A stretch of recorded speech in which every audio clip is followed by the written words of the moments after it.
like I was saying, putting your money into, okay, mutual funds or stocks or savings where it can compound, that was a smart thing to do, right? Suze Rahman, David Ramsey, our teachers, all these articles, all these boring finance guys said the same thing. Let your things compound, and then you put in, I don't know, $1,000 a year, and you end up a millionaire. So the unfortunate thing is that what they all neglected to mention is that yes, the stock market on average might have 15% gains over, at the time it was like over the last 30 years or something.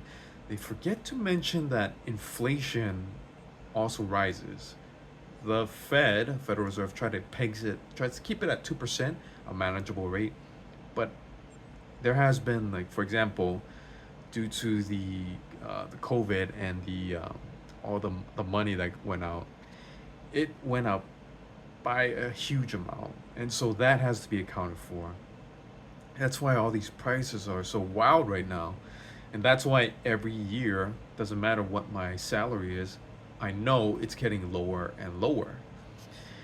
And so that was never talked about. That 15%, whatever, every every year in the stock market, um, you have to discount it by inflation. So $1, if you invested it 10 years ago, $1 then is worth not $1. It's less than $1 today. And so if I had $1 back then, and then it's now worth, but 10 years ago, and now it's worth $1.15.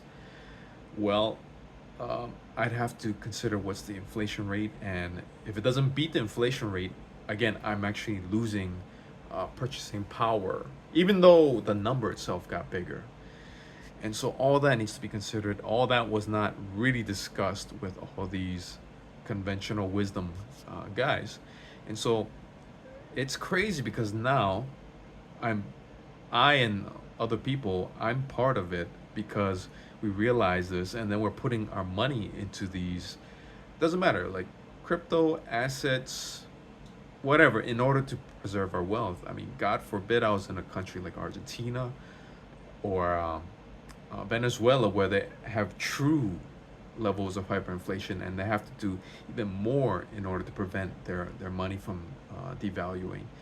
And so this is the game that we all have to play now. We have to be aware of these things. Yeah, we have to live in this complex economic system, or we get destroyed by inflation.